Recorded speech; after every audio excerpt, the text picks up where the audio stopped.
morning, everybody. We're just running a tiny bit behind schedule at the moment, so we're going to make a start, although we've still got people coming in and going out. But I'd like to introduce Peter Tinson to you. Peter is the Executive Director of UCISA, which is the UK equivalent of Cordit, and he's also the President of the Coalition of Higher Education IT Associations, THETA, which is one of the best acronyms, I reckon. So Peter's going to talk to you about the experiences in the UK, and I'll just hand over to him right away. Okay. Thank you, Anne, for that introduction. One of the things THETA is about is really all about sharing best practice globally. So I'm hoping that what I'm going to talk about today, information security management, will be of use to institutions here, institutions in the States, institutions everywhere. So I'm just briefly going to outline some of UCISA's work on information security. It's very much a multi-strand approach to the whole area. So let's think about where we were 10, 12 years ago. In 2005, UCISA published an information security management toolkit, information security toolkit. This was a set of template policies which took the then standard for information security, which was BS 7799, and applied a sort of level of proportionality to them so that you had something that was really fit for purpose in a sort of higher education environment. The reason we did this was simply that we had auditors suddenly had an interest in information security and were trying to apply the standard rigorously, which basically would have meant that a departmental secretary's machine would have been behind a firewall with a sort of padlocked, the same sort of thing that you would treat your server room with. But clearly that doesn't make sense for something that's just got a list of academics and their students with tutorials, their tutees rather. So we adapted this to put a level of proportionality onto those policies and said have that template set of policies, procedures and controls. Since then, we revised it for the new standard, but that was the case in 2005. 10 years on, cybersecurity suddenly became a hot topic. The government took interest in cybersecurity. Bit of a, not quite a surprise, but they spent a year focusing on businesses, particularly small and medium enterprises, to try and get them to be aware of the need to protect their intellectual property. And after a year of doing that, they then focused on higher education, recognizing that a lot of research and commercially confidential work goes on in the higher education sector. The Universities UK, which is essentially the Vice-Chancellor's Club in the UK, had a presentation at their conference from somebody from MI5. Now, the interesting thing about this presentation was that it was just listed as the presentation. The name of the individual wasn't actually on the programme. But the person there really put the almost put the fear of God into those vice-chancellors. They sat there thinking, oh, that could happen to me. I've been to China. I just haven't mentioned random country.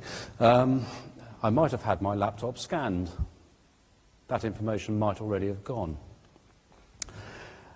However, the concern we had was that as soon as the presentation was over, the then President of Universities UK turned and said, yes, I talked to my IT director about this and we've clearly got a lot of work to do.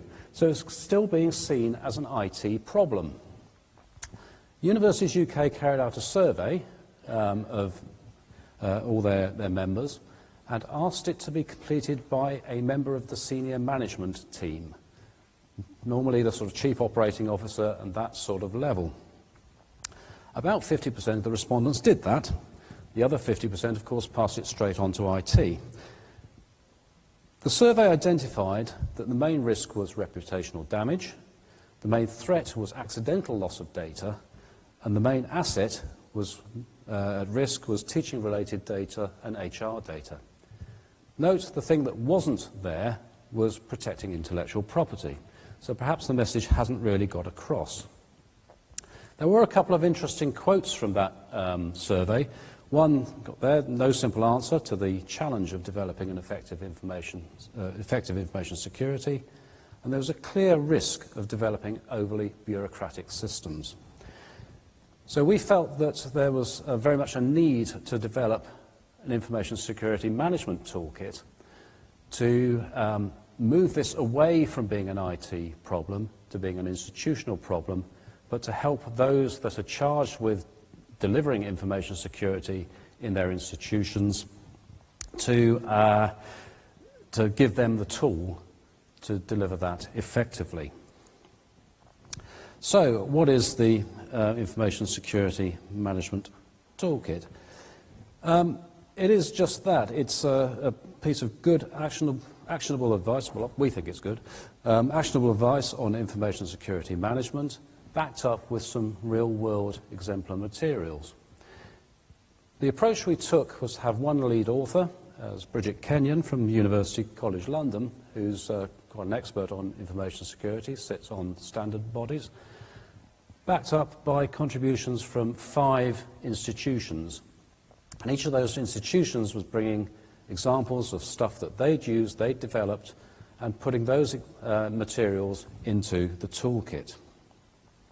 What we've tried to do with it is to, it's intended to allow you to sort of develop an information security management toolkit from where you are right now. So if you already have something in place, then it'll increase the maturity of it if you sort of follow the guidance. And it's designed very much for educational institutions, but it is in fact usable by anybody. So what is it for? So I've talked a little bit about increasing the maturity of your information security management, but there might be 3 other drivers. One might be that you need to become certified in order perhaps to get a research grant. That might be a driver that you have in your institution. You might need to demonstrate good practice in information risk management. You might be, again, getting pressure from your auditors to show that you are following good practice and to back that up. Or the final category I sort of call minding the stable door rather than shutting it after the horse has bolted. As John O'Brien said in his presentation, there are those people that have been hacked and those people that aren't aware that they've been hacked. So there will be an incident at your institution at some point or another. What you need to do is to be able to reduce or control the risk of that incident, and to make sure that you've got the capability to manage that impact and reduce it as far as possible. So the toolkit is based on a 4-stage roadmap. Now, John O'Brien yesterday talked about the maturity of information security in the institutions in the EDUCAURS members, and there's a fair proportion are going to be starting at stage 1 for the foundations because their maturity is very, very low. And they'll be able to then sort of follow through the procedures, through the toolkit, to move through to more mature systems. If I have a concern about those institutions, is that the bit below information security was IT governance. And I have perhaps a slight concern that those same institutions with a low information security maturity are also the same ones that have low IT governance maturity too. So they may not be institutionally capable of taking a big step to getting to a mature system all in one go. They'll need to take sort of small but incremental steps, but this should help. So the first stage is foundations, second planning, assessment and evaluation, third and fourth step, implementation, support and operation, and then finally performance, evaluation and improvement. It's a bit of a misnomer to think of this as a straight line. Really, between steps 3 and 4, you've got a continuous loop. So think of it as a road with a large roundabout at the end with no exits. So, a little more detail. Stage one is very much where you do the groundwork. And this is really understanding where you are and where you want to be. So you've got to think about the organisational culture when you're considering information security. Is your organisation conservative, risk-averse, or is it entrepreneurial, wants to take more risks and develop, collaborate, work with others, etc.? You need to identify those key organisational drivers and think about how they might link to information security issues. You need to identify those key points of control within the organisation, because they're the people you need to find common ground with in order to promote your message. The thing Sue Roberts said earlier today, that big awareness piece, why is it important for them?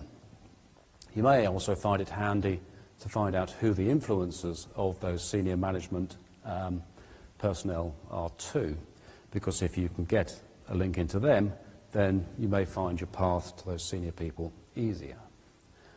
You need to establish how risk is currently managed. There will be a risk register. It may well have cybersecurity on it, just like that, as if that's the risk that you need to identify. Once you need to work out how it's managed, who manages it, and who those key people are, because you're going to need to plug that into your information security management system. Make that contact with those senior managers, explain what the problem is, but explain it in their terms, use their language. That's part of the problem of getting over communicating with senior management. Too often it's maybe presented as an IT issue, when in fact it isn't an IT issue. They need to understand that it's a finance systems issue or an HR systems issue, etc. So when you get to that stage, get that understanding on board, then you can start to get a top-level policy together. So stage two, you're moving on to the initial planning stage, and develop that sort of risk model. Now you need to build that within the current context. So within the existing sort of risk management practices, obviously make sure that it's compliant with ISO 27001, but it needs to be easy to explain. Nobody's going to sort of sit down and wade through reams and reams of paper, particularly senior management, if they've got to get to the bottom of what it is you're trying to do. That said, you need to think about it and get it sanity checked by those that are actually going to deliver it. That'll be some of those faculty administrators, departmental heads, etc. And you need to think about how you're going to measure it going forward. So in terms of identifying the key people, I mentioned those faculty managers, heads of schools, heads of research units, etc. You need to get them on side by, again, explaining what it is you're trying to do, what the problem is you're trying to solve. Get them on board. You need to sell it.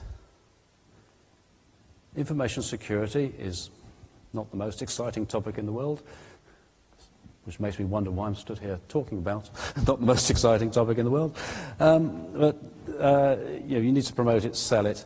Once you get a momentum behind it, you can then promote it to the right people to start to build the idea of that project and get the appetite for developing a real institutional-wide system.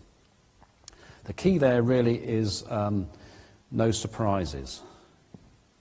Don't sort of suddenly spring something on senior management, work on them to get the thing, get the idea embedded in their psyche.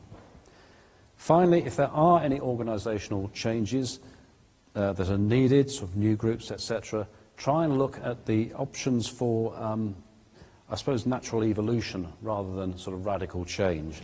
There may well be developments going on that you can tap into and build on. Once you got to that stage, you should by then have a awareness that it's an institutional problem and a good opportunity then to set up a program or project to take the work forward.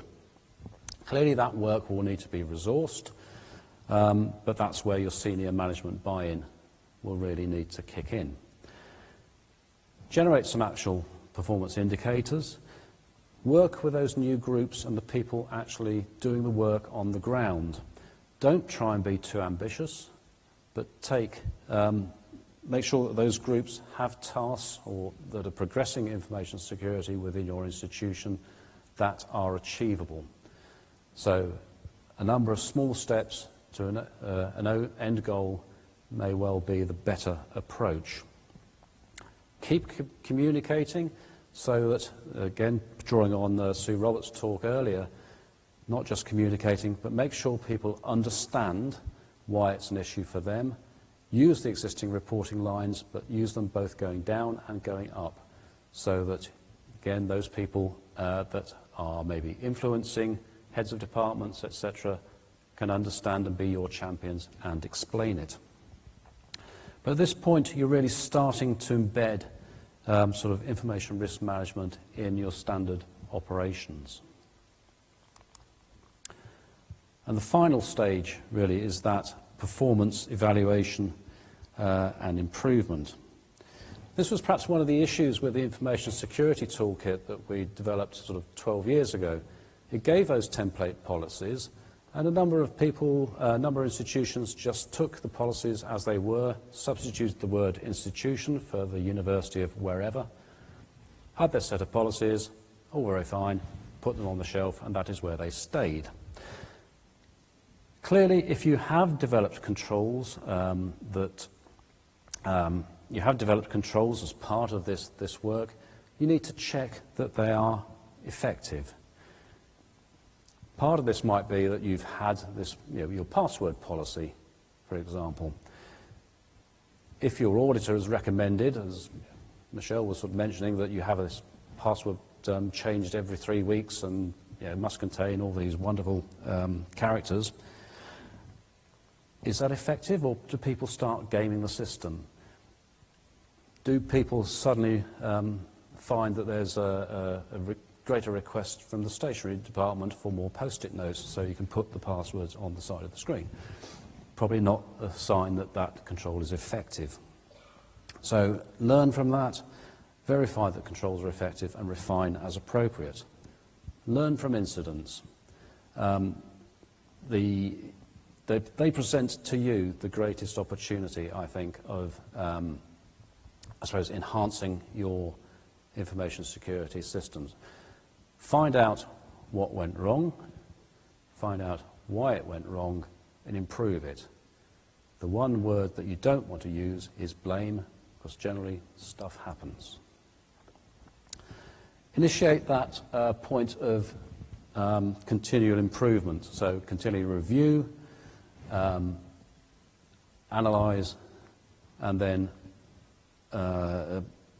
change as necessary.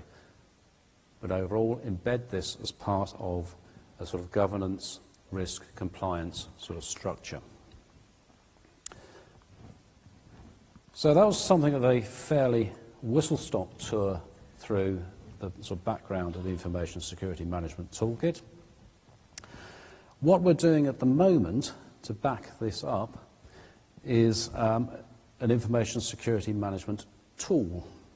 Now, we've had some pressure to still provide those template policies that we did in the Information Security Toolkit from 2005, but we've tried to resist those for the simple reason that different institutions have different drivers, different risk appetites, etc. So there clearly isn't, even within the higher education sector, a one-size-fits-all approach. So we're developing a tool which essentially will allow all the elements of an information security management system to sort of be visible and to link all those bits together. So if you have a control, you'll be able to sort of follow it through back to sort of policy, to the initial driver for that control, whether it's the law or a research grant requirement. Consequently, if you get some sort of background, some complaints from perhaps a highly influential academic, something, saying that they're finding something too restrictive, you can then follow it back through and explain why, in their terms, it needs to be so. We're also looking to use this as a complete repository for all things information security for institutions to use. So, again, if you have an incident, then there will be the report on the incident, the actions that follow up from that, the changes that are made, and reflected then into revisions of the information security policy, controls, procedures, etc. So the system there will provide a repository for all those elements of an information security management system. We've just put that through a community review. We're hoping to release that to our members in July as a sort of pilot project and see how people then take that up. We talked a little bit about the materials within the Information Security Management Toolkit. One of the key things that we picked up is actually getting the message across.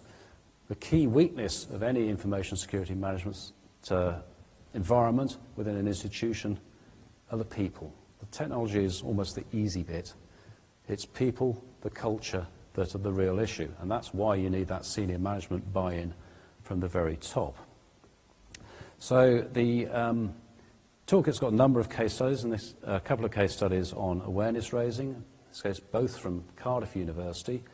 One was something that made people aware of the dark robot looking to steal your data. There was a campaign where a number of sort of visual images were placed around the university to raise that awareness. Cardiff were amongst a number of institutions that have carried out sort of phishing exercises to see how resilient their own staff are to this sort of activity. Now, this is the first revealing of what I call Tinson's law, and that is that the more senior you are within the institution, then the more likely you are to fall for a phishing attack. It's directly proportional.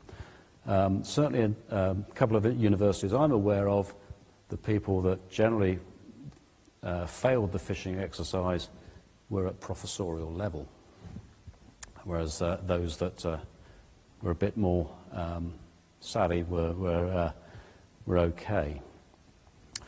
The final part there is some information security awareness training. UCISA have procured an information security awareness training course. This was actually something that was developed by a consortium of 5 universities, won our award for excellence a few years ago, but we've then developed it and unfortunately I haven't got a link to send you so you can go and try it out at the moment because we're just in the process of revising it. But it's essentially half a dozen modules and a test at the end to raise awareness within your staff. Now, we've made this available just over 12 months ago, and a significant number of our members have taken that up and deployed it.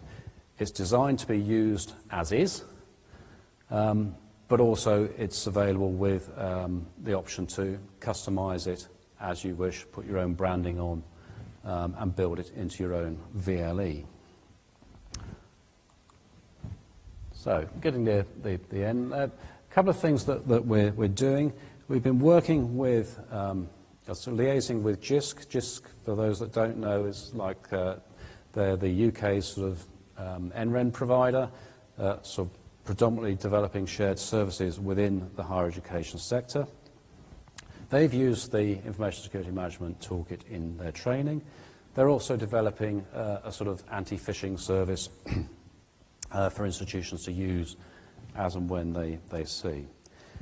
We've promoted the toolkit with non-IT associations within the UK. so that they get a better understanding that it isn't just an IT problem, it is an institutional problem, and they can understand that the role that they have to play within it. It's been promoted elsewhere. I'm perhaps stretching it a bit to say that EDUCAUSE have recommended it, but Joanna Grama, who's EDUCAUSE's information security specialist, has seen this, loves it, and you know, she's certainly talked about it in some of the presentations I've seen her give.